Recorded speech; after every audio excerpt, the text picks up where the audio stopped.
oh, look at that. Oh, what was I doing? I don't know.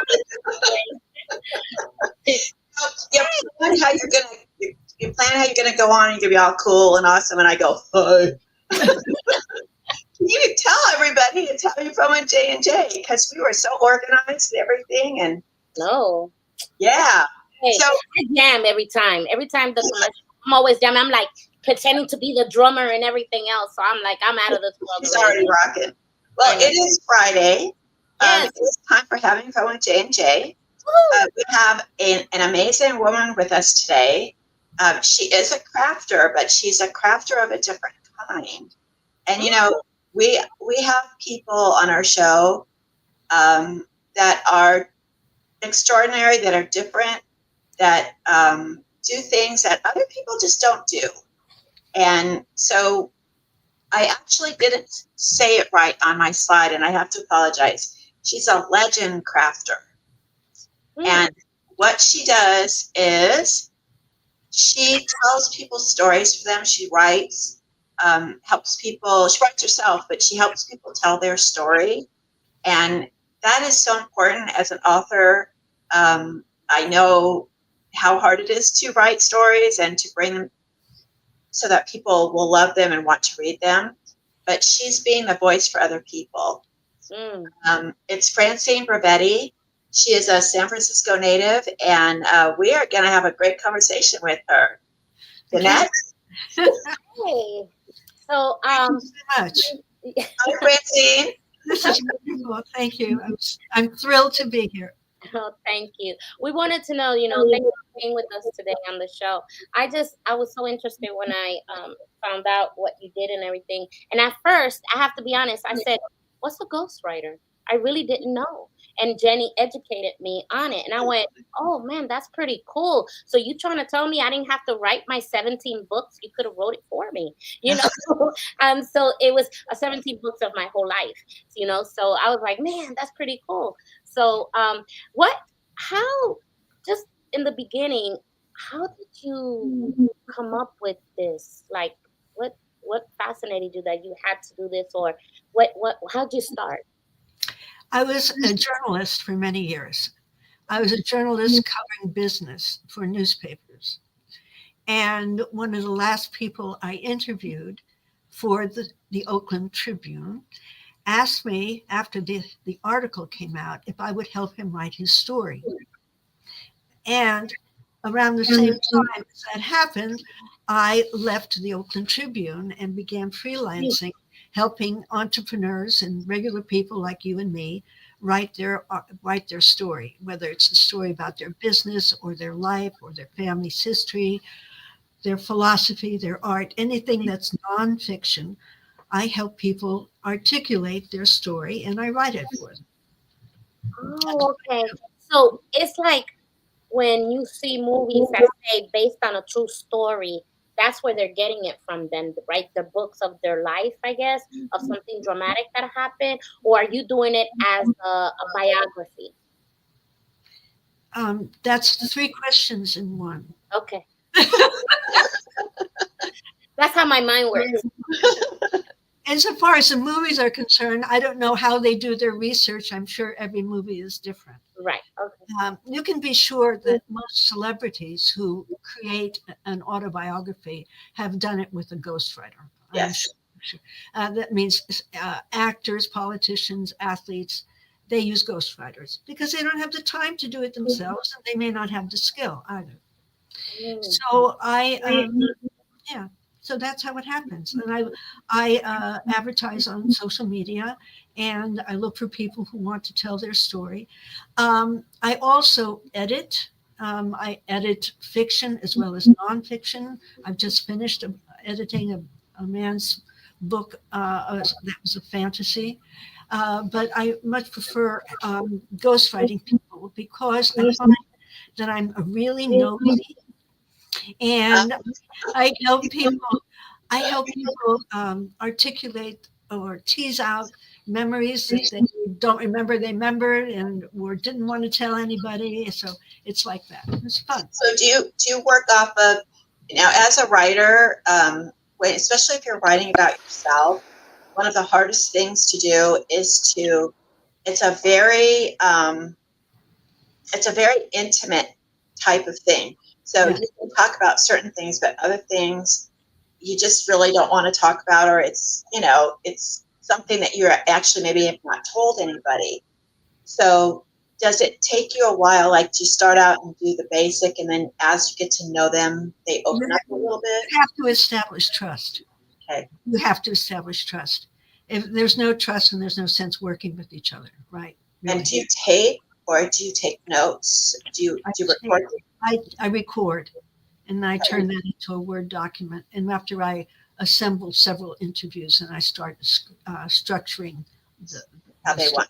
And do they usually come and say to you, this is how I want, because especially if you're talking about a person that's been alive for a while, if they're, say they're an athlete, and they've won, an Olympics, do they say, look, I only want to focus on the Olympics? And then you start talking to them, you say, I really think this is a better angle for you. Like, yeah, well, I have not yet interviewed an athlete. I'm open to it, but I haven't. But yes, I help them. I help them structure the flow of how it's going to look. Yeah, and I ask questions sometimes that they had never been asked before, or I ask questions that they've frequently been asked, and I try to get a new angle on it. And mostly, I just want them to know that I am a receptacle for their memories and their view about their lives. Yeah, yeah, and so also you being a, it's very important. Ask them, are there any other people you want me to interview about you? Because other people have different points of view about your life than you did, or they remember things that you didn't remember. So that's important. Yeah. So your background in reporting, being a reporter, is actually really, really helpful, because you're looking at the investigative part to try to find out what's making them click. Right. Right. I'm gonna show her website. It's very beautiful. We're gonna keep chatting with her, but it's writing is such an art. People don't really realize how much of an art it is. Writing is thinking. It is thinking. It is thinking. This is her beautiful website. She has an about page. There she is, legend crafter, and she's crafting a story. So this will talk about. She's got a very, very. I like it. It's just a beautifully thick and dense kind of background. Live in San Francisco, right, Francine? I do. I was born and raised here, but I've lived many other places. Yeah. And she's been in Hong Kong, Australia, the UK. Never been in Australia. Never been in Australia. I don't know where you got that, but did it say that? Or what did I say? It's all right. Hong Kong dailies. So you're in Hong Kong doing their dailies for them. Yeah. Okay. Can you explain for everybody what a daily is? Because that's really old journalism, and so some people might not understand what that is. I don't know. So I can't see that where you're reading. Okay, that. Sorry. See where it says you were living in Hong Kong, and you contribute to the U.S., UK, Australian, and Asian English language dailies. Okay, dailies, daily newspapers, or newspapers that come out daily, like the New York Times or the LA Tribune or something like that. So, see, most people, there's a lot of people under 40 that haven't read a newspaper. That's right. Like an actual newspaper. So, and then she has her services. So can you see that? So book coaching. What's book coaching? Okay, good question. So somebody wants to write a story or an art, they want to write a book, and they want to write it themselves, but they need help. So I help them write their book. They are creating all of the ideas, but I am peppering them with questions that they can write about. and helping them structure their book and things like that. So that's what I do. Oh, that's Yeah. different. Do you edit for them? What? Do you edit for them? Depends. Sometimes I do. Sometimes I ask them to find another editor. Depends how close I am to the. You really shouldn't be too close to the manuscript that you're editing, you know, because you lose focus. Is that clear?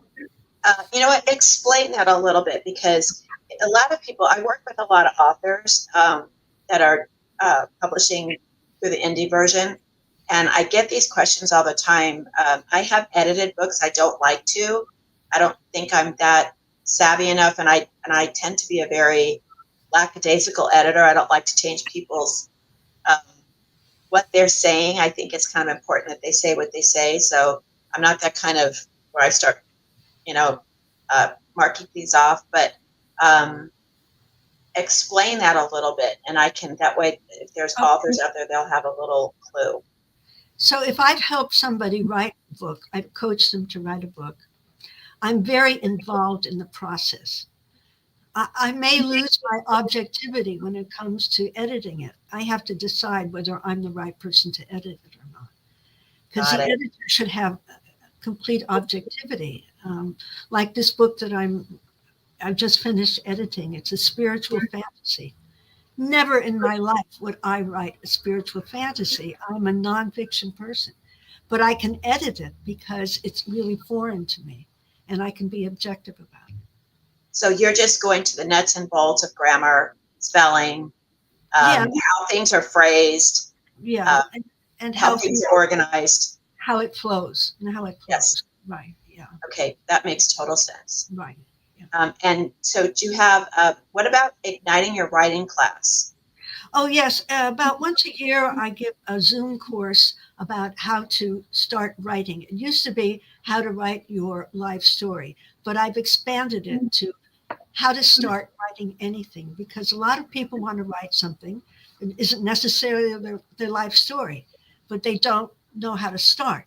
So I give them the nuts and bolts on how to start any nonfiction or fiction project. Yeah. And then what are the most enjoyable genre do you do? Is it writing, like for instance, my father had a very interesting past life. So if he's passed, but if he had wanted to have you write, is that better than, say, writing for, I don't know, obviously for business, it has to be a little bit more interesting. But it really depends on the client and how interesting how well we get along, you know? That's true. Yeah. Yeah. So the most enjoyable thing I ever did was a book I wrote 20 years ago called The Fabulous Fior, Fior, Fior. And it's the name of a restaurant in San Francisco, the Fior d'Italia restaurant. It was established in 1886, and it's still, there it is. Yeah, it still exists. Really? And they commissioned me to write their history. Yeah, that was wonderful. I had just come back from being out of the country for many years, and having to do that just took me back to my roots, because it was all about the Italian colony in San Francisco, where my mother was born and raised. And so I had a lot of her memories to put into it. My grandfather had been a waiter there. Oh my goodness. Yeah. And it's still in existence? Yeah, it's still there. I actually have flown into San Francisco. I have not been there. My husband keeps telling me he's going to take me there. So now I can go to this Italian restaurant. Well, tell me when you're there. I'll go with you. I will. So all these books on here, you have I've read, these 4 books, yeah. So the Search for Your Life is kind of nuts and bolts on how to find all of the material that you can document to go into your life story. It's not about your memories particularly. It's about the data that is needed to write your life story if you feel like you want data in it, right? And cat naps and doggy snorts is the joy of sleeping with critters is 75 people who sleep with their animals. I had just lost my beloved dog Lola, who used to sleep next to me, and I got to thinking, I wonder how many people sleep with their animals, and I so do. I wrote this book. My dog loves to cuddle next to me and I like her heat on me, and Right, I feel comfortable. And it's exactly. actually the weight of her. I don't know what my psych counselor says. It's the weight of it. Instead of a weight blanket, I have the weight of my dog. Right. And, and it's just very peaceful. I sleep with my dog. Yeah. So it's not just dogs and cats. There are people there who sleep with um, uh, reptiles, rodents, um, Ooh, and what else? Cobra. I had to move the cobra. Who's Well, cobra? that's a trust issue. yeah. That, they must be. They must be. I mean, I have a bull terrier, so I don't know if that would consider be like a crocodile, but he's so funny. He starts off on my husband's side, and he always ends up on my side sleeping. And he gets irritated if I turn over and he's not sleeping on my backside. I'm like, dude, I'm sorry, I've got to turn over, and he gets all bent. I'm like, really? That's a very cool book, though. That's, you know what? I've had many books cross my path, and that one I have not. Mm. That's very cool. You can order it from Amazon. Yep, we're gonna put her in the busy bookstore, and you can order on Amazon. But I love that because and cats don't necessarily like it like a dog. My cat sleeps on my bed. Really? She doesn't sleep next to me, but she sleeps on my bed. Yeah, but see, they don't like the dogs are like dogs are on your face. Dogs are like wrapped around your neck. Like they want to get as close as possible. And cats are always kind of like, I'm all right by myself. They're like, Character. Because that's how Laverne is. And it's best for the dogs because in the morning when you have to get up because they want their walk, they just tap you, get up. I'm like, hey. Mine doesn't even want to get out of bed. I'm like, dude, you got to get up. I got to make the bed. And he looks at me like, excuse me, I am still napping. I'm like, and when you change the linen, I can't get my dog off the bed. I've tried to put the sheet on, and he's on the middle of she's on the bed. And they get all bent at you, like, go. They get insulted. Yeah, I'm so offended. My dog has 3 beds, and I don't know why I bother. Maybe she'll like this one. Maybe she'll like this one. No, she likes a big round one, but she's there only for like half the night. Yeah. I say, okay, it's time to bed. Go to bed. She'll go in her bed. By the middle of the night, when she hears us both like we're out, she'll sneak on, jump on, and then snuggle. I go, yeah, I knew that wasn't gonna last. Now she just forgot the bed completely. Now she gets on and she goes, I'm not gonna bother. I don't want to move twice. I would say, Francine, that most people actually do have their animals in their bed, especially the soldiers with PTSD and are their emotional support dog. You can't find them separated from their dog. So yeah, that I can talk. I told you my middle daughter, who's an animal crazy dog lover, had a husky. She got a husky as a gift, and she couldn't keep him. And she would get out of bed, and Max would lay his head. She'd come back, and his head would be on her pillow, like on her pillow. My dog's is the same thing. I kept saying, maybe Megan, she had to adopt him out because the apartment wouldn't let him keep him. And apartments like that. I said, someone's not gonna like that. Well, she got adopted to a soldier that lost his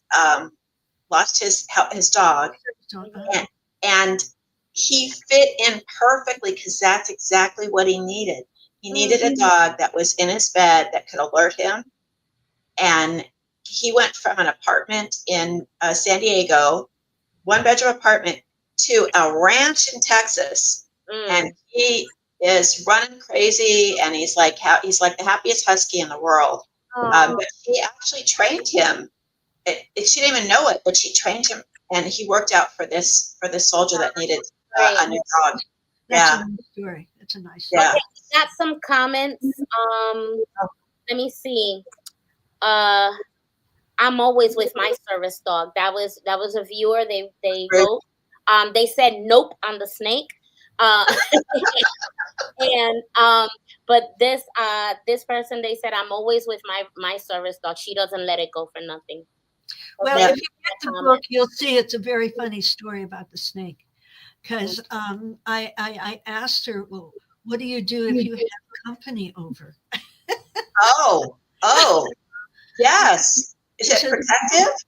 She says, if I don't like him, I tell him there's a snake there. I like that. But you know what might be more protective is you said a bird. There's a bird. Birds can be very protective. Yeah, this guy was a friend of mine.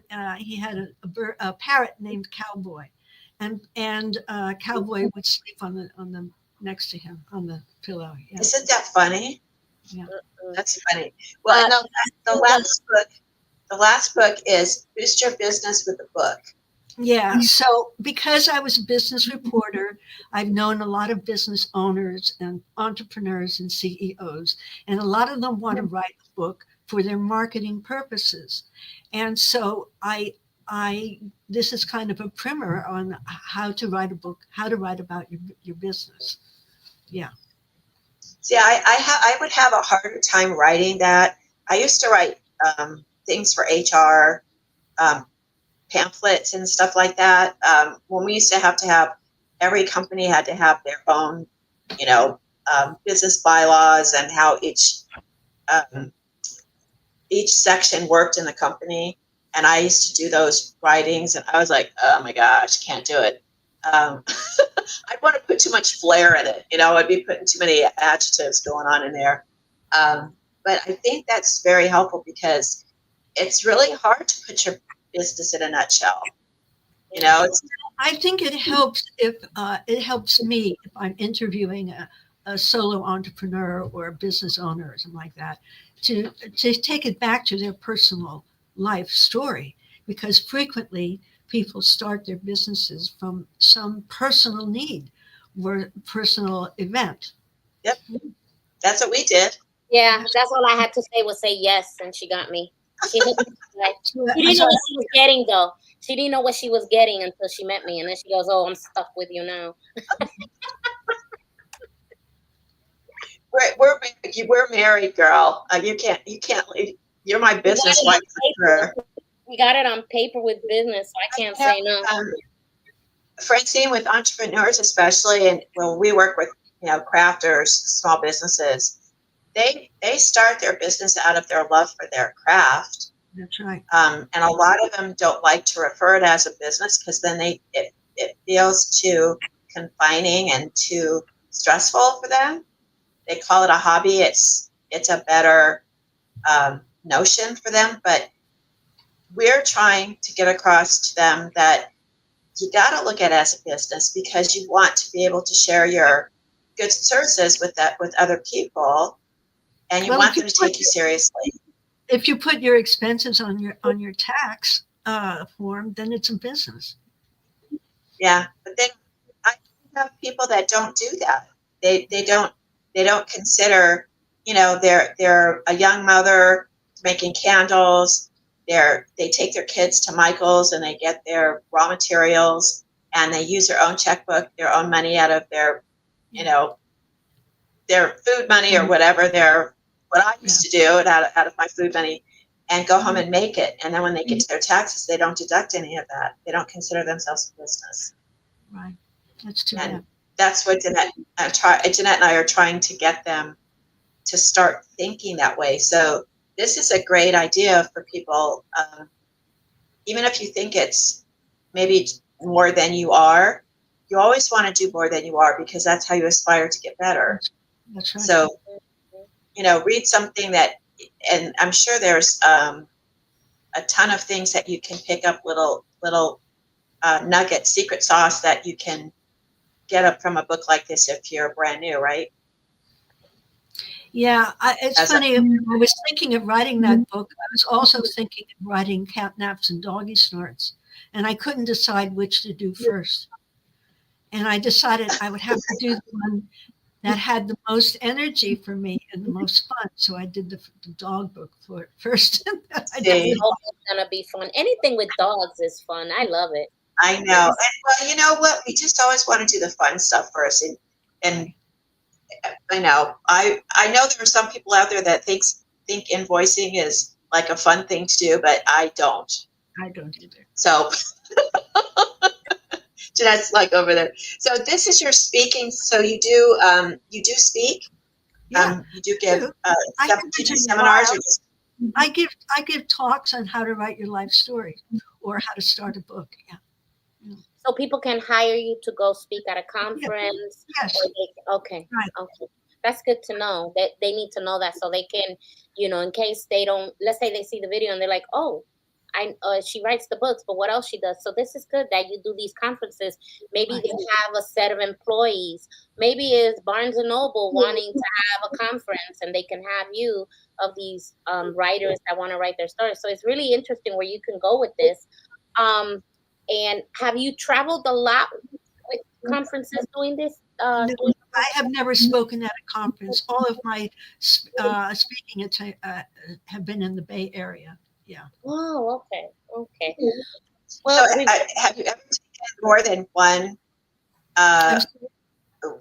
project at a time?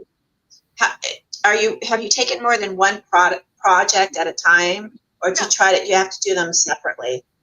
No, I've the more the merrier. That's what I say. So I've had more than one project at a time. Yeah. Okay. All right. That's awesome. I actually have written 3 obituaries in my life. They're different, but someone has to do them, and I always try to write a little humor in them, because you want to bring them the person who they were, as opposed to what people are. So I saw that you did that. I was like, oh, I've done that. Okay. Well, ending on that So note. I'm not going to leave on the obituary note, though, because I know we have to go. I got my work today to do. So Francine wants to, us, we always get off on a weirdo tangent. It just clipped my eye when I saw that. I'm like, oh, okay, I did that. So they could go to your website, right, and find you. Yeah, where they can. There's my email address right there. They can call, shoot me an email. I'd be happy to engage.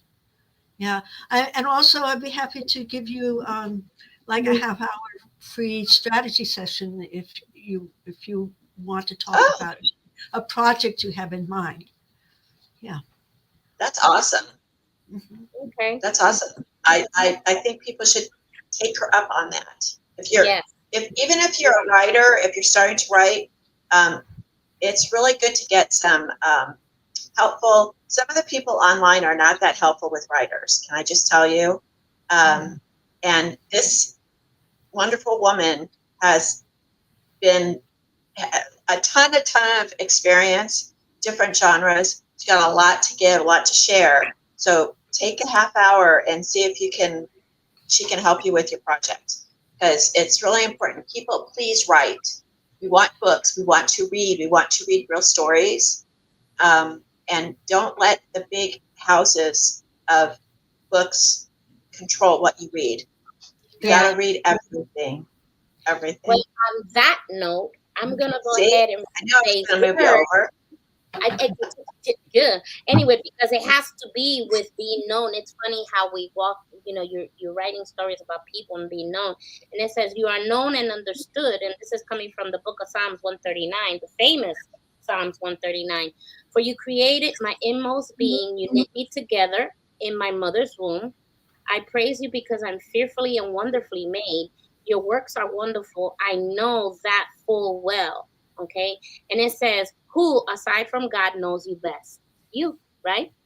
And then it says, think of one thing that makes you unique. What might your creator have fashioned you this way? Hmm. It is important to you that you feel understood and why. Okay. And it says here, when God created you, he knew you. He didn't need an introduction and time to get to know your quirks and your true self.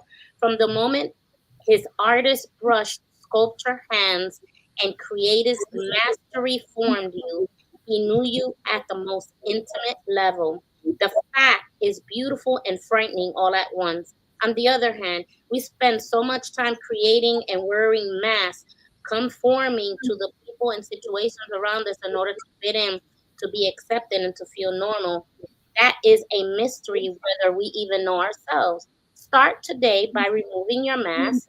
Come before your Creator, loving Father, as your true self, the woman He created you to be. Lay your sins, your worries, your regrets, and your requests, your heartbreaks before Him. He knows you. He will choose to love you, His cherished daughter.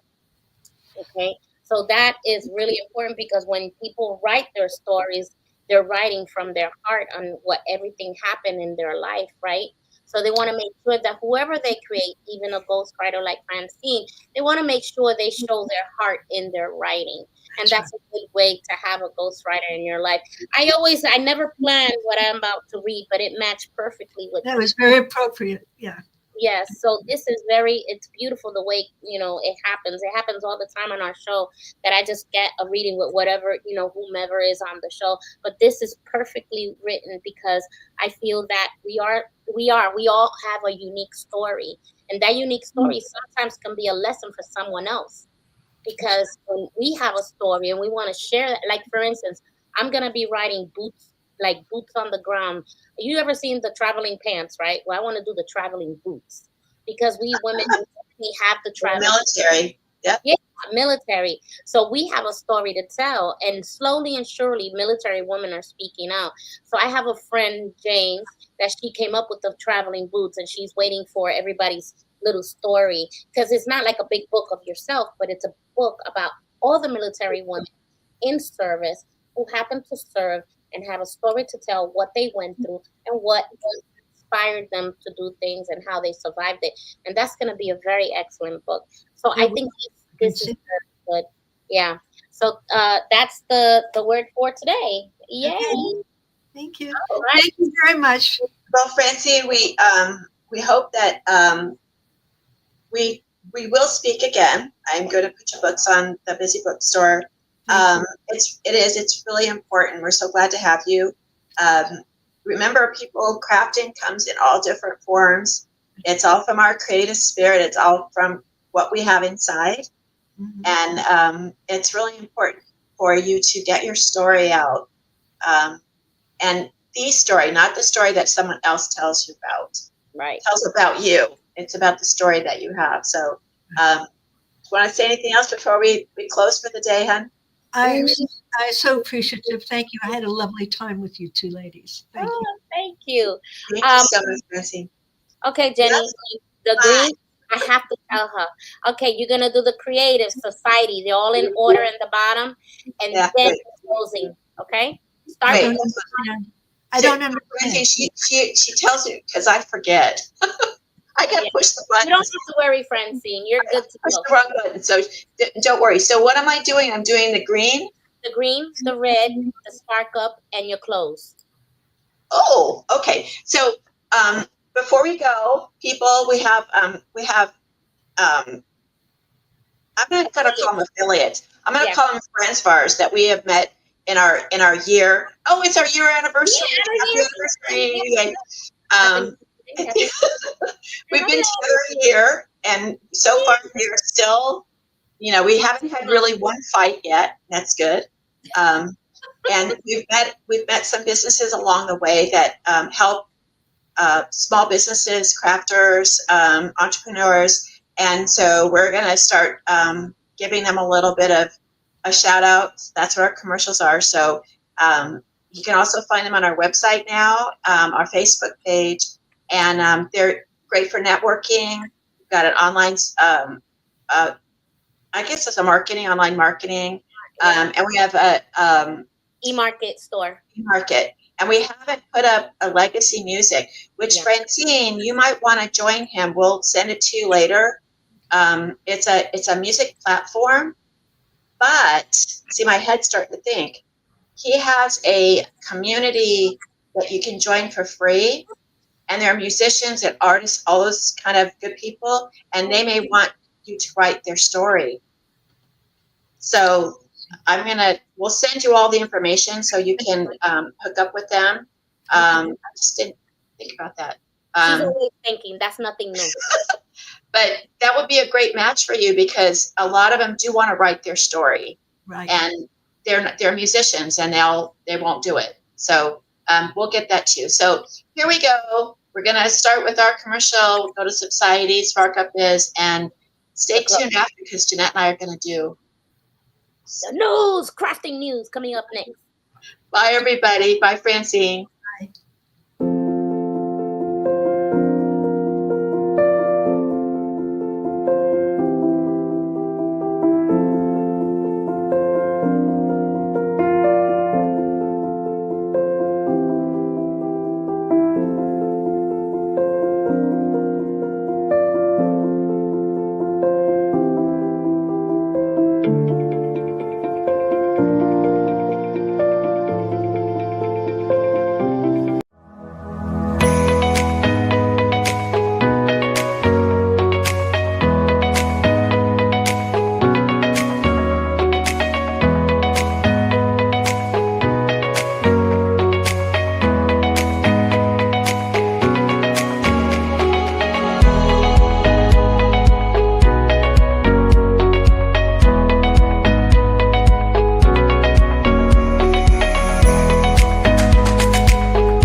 Hey, you gotta hit the last one.